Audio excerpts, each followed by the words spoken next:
Hello everybody, welcome back to another video. I'm hoping you guys are all having a fantastic day. So in today's video, we'll be talking about a large storm system that is occurring across the United States and actually is a combination of two separate systems, but again, it will be forming into one, bringing heavy rain all the way from Texas, where it already dropped most of its precipitation, the mountains of Colorado, Wyoming, and all the way into southern Canada into the northeast. So a lot of stuff to talk about, and we will be also going over the cool May pattern that will be going on into this upcoming week. Rather, a anomalous air mass of cool weather.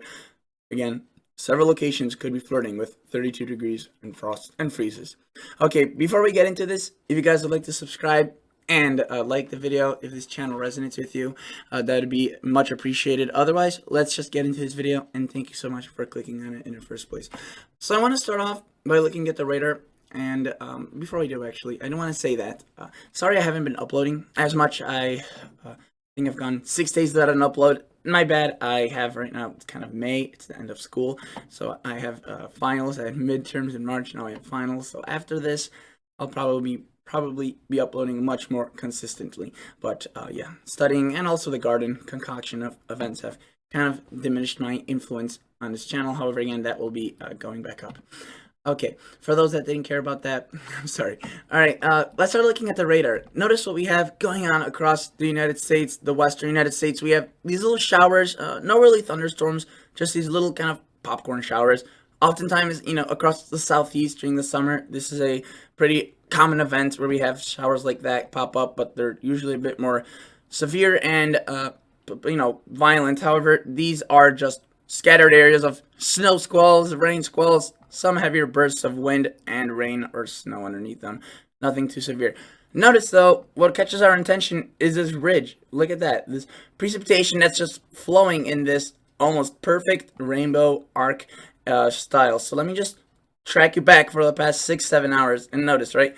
So it was weaker, less precip, but it still held on to that similar track and across very similar locations. And that is because there's tons of warm air being pumped to the north. So this precipitation can't really go to the south. It's just getting forced to stay to the north. And further to the north, there's also a high pressure, which doesn't allow this precipitation to just flow to the north. It kind of just funnels it to the east. Notice right here we have another system, a separate low pressure that dumped a lot of rain across Texas into Louisiana. This is now going to be traveling to the north and combining with the low pressure that is sitting somewhere in the mountains right now. So notice, right, rain, storms across the south. We do have, at this time, 3 o'clock here, Central Standard Time on Sunday, some storms starting to pop up across Colorado into Nebraska. They could definitely be the most severe out of the U.S. today. Some of these could definitely pack a punch. Notice there's one right there south, quite a bit south of Denver, really just south and east of Colorado Springs. And notice it came out of Colorado Springs as a developing thunderstorm. It has now developed into a rather significant one. And there is mountain snow, as I said, 7 to 14 inches. Nothing I would say unexpected for those locations for May. Definitely on the higher end of things, though. And notice there's quite a bit of rain going on into southern Canada, just north of Toronto, into Syracuse, and now spinning into areas of Connecticut and Rhode Island. Pretty decent showers. Notice also much needed rain for North Dakota. Okay, so what's to come today? Well, notice in terms of severe weather, there's a slight risk for severe weather where that low pressure is across the south, a bit across a few pockets of that ridge. Notice there's a thunderstorm potential all the way to the coast. However, that's just a thunderstorm potential, not severe weather. This is a marginal risk for severe weather, and right there we have an enhanced area just into Kansas. So they will form into Colorado, right? Again, some of them could be severe. We have that slight. But as they peak into Kansas today at around 7-8 today, that could definitely be the top of the severe weather. Tomorrow, for Monday, folks wondering, this is where the severe weather concern lies. Again, slight isn't anything too significant. As the name implies, it's a slight risk. However, it's a severe thunderstorm, not a thunderstorm. Thunderstorm can pack a punch. A severe thunderstorm definitely usually packs a punch and could cause damage. So, when we see high risk of severe thunderstorms, that's dangerous. Even slight can potentially be dangerous. All right. let's take a look at the models. So first, let's just glance at the GFS and see what these systems do. These this low pressure here, this ridge, which you can see the GFS is kind of underplaying. Notice today we see an eruption of thunderstorms along this ridge, all the way from Iowa into Wisconsin, Minnesota. So watch for that. Probably by the time this video is uploaded, these storms will be occurring. Notice into Colorado, Nebraska, South Dakota, North Dakota, we see some late to moderate rainfall. Again, a bit more would be preferred. But notice, we have a large area of precipitation develop from that low pressure. Really not much strengthening going on, just kind of slugging to the north. But look, right there we have those thunderstorms into late tonight, into early tomorrow. They could definitely pack a punch across Kansas. Notice, this is by tomorrow, 1 p.m. Lots of rain across the Ohio Valley, the Mid-Atlantic, and into that kind of the ridge area, that little stripe of showers. Just pretty much staying in very similar locations. Northern Michigan into southern Canada, they are pretty dry. Many of those locations need that rain. Notice as we push this forward into time, now this is Monday afternoon, notice that we see continued snow and rain across New Mexico and Colorado. We also see a low pressure starting to develop out of the tail that is right now sitting in Colorado, which will bring the storms into Kansas tonight. And look where that tracks, into Wisconsin, Illinois, Michigan. Some of these could be severe. It won't be as high of a risk as into Kansas today. However, again, something to watch for. Notice moderate to light rain spreading across the northeast from that kind of southern edge of that system. And look, as this pushes forward, we see another kind of disturbance form. Another chunk of precipitation across Arkansas, Tennessee, Kentucky, Indiana, Illinois. And this kind of combines with all three phases. Here's that southern one of today. Here's that kind of severe weather maker. And then here is our third and potentially the biggest area of precipitation. Now this is into Tuesday afternoon. These all combine, and look at that. Quite a bit of snow into southern Canada, a bit of rain into the northeast, and that moves on. And after this storm, I just want to show you how much precipitation may fall. Decent amounts for sure, especially where the ridge of thunderstorms may occur tonight. Notice into Iowa, Wisconsin, Michigan, heavy rain, and also where those that third system develops across the south. But definitely over half an inch to potentially up to an inch across the northeast, much needed rain. And a few areas will be obviously missed out, as usually with thunderstorm events. Now, what happens after this system? I will show you different variations of models and what they show at that storm. Just to show you quickly what happens afterwards.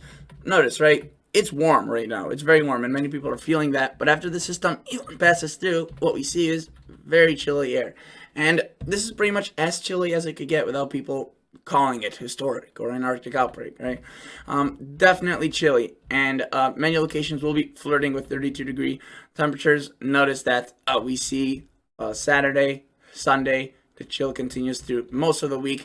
Again, the south, southeast, and southwest kind of excluded from that, but much of the United States is in that. Look at that. GFS really advertises for some chilly temperatures on Tuesday, right there, May 11th, so next week. But gradually it wanes and goes away, and we see more of a warm pattern take place. I wouldn't say hot, though. And I just do want to show you that for some of these 2-meter temperature shaded, especially earlier on. Look at that, some frost, especially across the UP, northern Michigan. Again, expected. Those locations usually see frost up until at least mid-May, those extreme northern locations, but hopefully doesn't get much further south than that. Okay, so that's what we have in terms of the temperatures. Notice in the long term they warm up. Let's take a look at high resolution models for the tonight's scenario. So let's quickly jump back to Tropical Tidbits and go on the HRRR model, which is a very high res model, goes out 48 hours every 6 hours, so it gives us a good look. Notice it does a pretty good job of representing what's going on, underestimating this little ridge of showers, so that's something to note for. Notice right to the south, these storms and rain, they do develop new ones, but it's not a huge strengthening system. Notice though what happens tonight at around 8 p.m., 7 p.m. across Wisconsin, Iowa, southern Minnesota, Nebraska, Kansas. These storms start erupting into Michigan. Look, we even see some sort of a line develop. Again, very heavy rain under these thunderstorms. However, by tomorrow in the morning, 3, 4, 5, notice they're all weakening. We see that area of precip moving from the south, and then during the early daytime hours, it's quiet, relatively quiet. But look what happens. This area that brings us severe weather today across 10 p.m. into Kansas moves into Iowa and Illinois by tomorrow, 2, 3, 4 o'clock Again, we'll have to watch for severe weather potential is there. Heavy rain with these thunderstorms. Notice across Alabama, Georgia, similar story. Definitely heavy rainmakers right there. Definitely could cause some flooding. To the north, the area of showers are definitely more quickly moving rather than it being heavy rainmakers. What that does mean that this could form into some sort of a derecho, a straight line wind event. Hopefully not too significant, but notice it does tear through Chicago, Indiana, South Bend, Milwaukee, and into Michigan, the Quad Cities, Rockford, around 6-7 p.m. From really 5 to 9 across the general area. And then it weakens as it spills into the overnight. Notice the Northeast deals with some rain into Tuesday night into Wednesday morning. Monday night into Tuesday morning. And then look, we see another area of rain develop, and that's our third system. Notice that the southeast across Georgia and Alabama, some of those storms are taking their sweet old time. And look at that, Oklahoma City potentially getting raked by some late Monday thunderstorms as well, and that develops into a separate system, which you could see starts tracking to the north and spilling some rain into Kentucky, Indiana, Ohio, and further to the south. So a lot of pockets of rain, precip, right? Just something to watch for. I'll play this through at very slowly now. So again, here's the time, May 2nd, 2 p.m., which is when I'm recording this. Just watch your area and see what happens. Again, this model isn't perfect, but it does give a good representation of when the highest chance for rain is.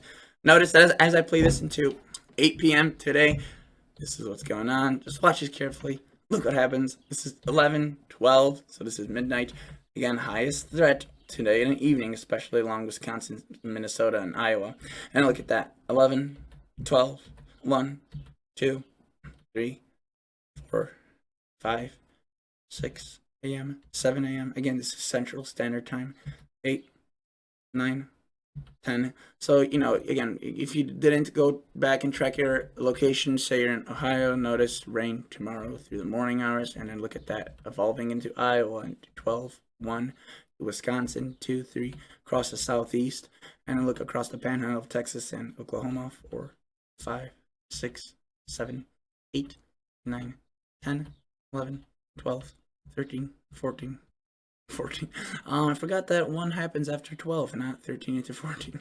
1, 2 a.m., 3 a.m., 4 a.m., 5 a.m., 6, 7. Notice into southern Illinois, Missouri, into early Tuesday morning. So a lot of areas of showers at once. Just, again, be wary, especially with such heat going on. These thunderstorms could relatively spawn out of nowhere, and even in areas that don't look severe or, that pop up on a map, there could be some potent thunderstorms, even in areas where, the main precip shields aren't developing. And that's usually the risk with these summer or spring-like events. There's always these little pockets of surprise thunderstorms. And unlike a snowstorm where you see a little pocket of snow, big deal, thunderstorm could, provide a brief downpour, and even though it's not predicted. So that's the HRRR model. This is the R8P model, another relatively good high res. Notice this is what it shows through tonight. This is at around 9 p.m. today, 10, 11, 12. This is on 1, 2, 3, 4, 5, 6, 7, 8, 9. So again, relatively similar areas. Much of northern Illinois tonight should stay dry. However, there could be pop-up showers moving in, mainly focused into, again, Iowa, Wisconsin, Nebraska, Kansas, and look at that across the southeast. That is basically it. All I wanted to cover, just inform you about the threat of these storms. I could show you other global models like the Canadian model and show you what this one does. Again, relatively similar events. The ridge, the blob to the south. The one thing with the Canadian is that it takes the severe weather risk from Kansas and a bit further to the south into northern Illinois, into more of the Quad Cities rather than further to the north into southern Wisconsin, northern Iowa as the GFS does. Again, relatively similar setup, and notice there's our third storm developing. So again, quite a bit of precip, lots of cloudy days, and very cool temperatures. Look at that, 32-degree line at some point up in atmosphere is getting down pretty far to the south. If we were to take a look at the anomalies, they are definitely chilly, which will feel like quite a bit of a difference, especially since we're going from such warm air masses. And the European model, one more model I want to take a glance at, definitely a good model that's a lot of folks prefer. And here we go, right? There's our today, here's our system or our setup today at around 6 p.m. Notice thunderstorms developing to the north of Chicago, north of Des Moines, into Green Bay, really just north of the Quad Cities, into Sioux Falls, Sioux City, and into portions of Nebraska. Look at that, strengthening kind of air mass or precip shield to the south. And look at that, this is at around midnight, 6 a.m. in the morning, right? This is noon. Notice there's a brief period of weakening in the morning hours. Look what happens with the daytime heating. We see those thunderstorms are up here across the southeast. More of some popcorn showers potentially. And look at that, more precip across the west. This is good. They're dry. They need that. Just hopefully not too much of it. And then notice this is tomorrow at around 7. Tracking through Chicago, those thunderstorms, Milwaukee, portions of southern Illinois, the northeast, and into the panhandles of Texas with that third system. And look at that, potentially late Monday night, we see quite a bit of rain developing across the south, which, again, each model has a different handle on this. Large, more kind of rainy precip shield rather than thunderstorms occurs into Tuesday and Wednesday, and that tracks into the northeast, which again could develop into quite a bit of snow once into southern Canada. And we see the pattern continue with, again, quite a bit of troughing here, which might actually produce a surprising amount of snow for portions of Canada if you're to take this through 10 days. Look at that. Just north of UP into Thunder Bay, potentially several inches, and look at that, to Quebec, 10-15 inches. Even across the higher elevated areas of the northeast, and look at that, South Dakota, right? Mountains. So thank you so much for watching. I'll catch you all guys in the next episode. See ya. Bye.